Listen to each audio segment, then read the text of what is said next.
Assalamualaikum warahmatullahi wabarakatuh. Kembali lagi bersama saya Raras di channel Raras HW 99. Pada kesempatan kali ini, saya akan membahas tentang dampak efisiensi anggaran pada sektor pendidikan. Efisiensi anggaran di sektor pendidikan merupakan upaya untuk mengoptimalkan penggunaan dana agar lebih tepat sasaran dan efektif. Namun, implementasinya membawa dampak yang beragam, baik positif maupun negatif, tergantung pada bagaimana kebijakan tersebut dijalankan. Di sini saya akan membahas beberapa dampak positifnya. Yang pertama adalah optimalisasi alokasi dana.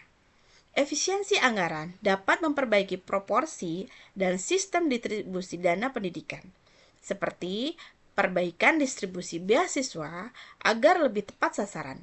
Dana yang dihemat bisa dialihkan untuk mendukung peningkatan kualitas riset dan akses terhadap sumber belajar.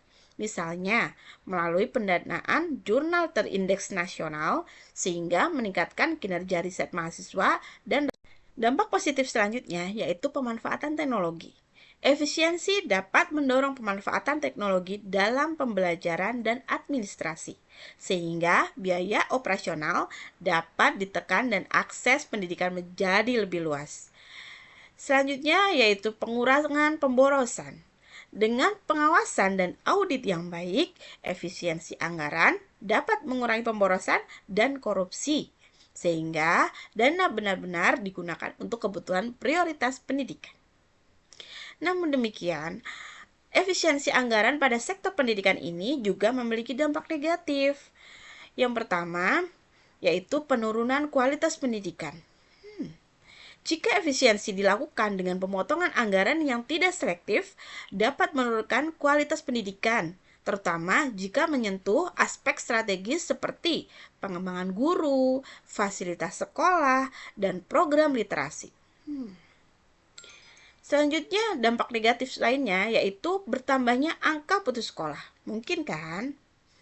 Pengurangan dana bantuan pendidikan seperti beasiswa dan subsidi biaya pendidikan dapat meningkatkan resiko siswa putus sekolah, khususnya dari keluarga kurang mampu. Selanjutnya yaitu pemecatan tenaga pendidik.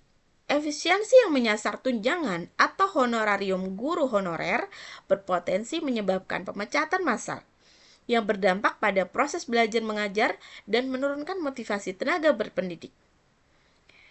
Ketimpangan dan sulitnya akses. Pemotongan anggaran dapat memperlebar ketimpangan antara daerah dan kota, serta antar kelompok ekonomi karena sekolah di daerah terpencil atau miskin menjadi semakin sulit mendapatkan fasilitas dan dukungan yang memadai.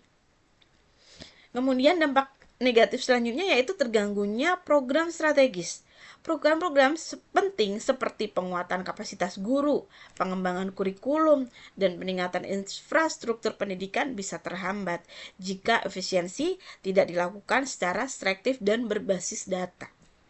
Sehingga efisiensi anggaran di sektor pendidikan harus dilakukan dengan sangat hati-hati dan selektif.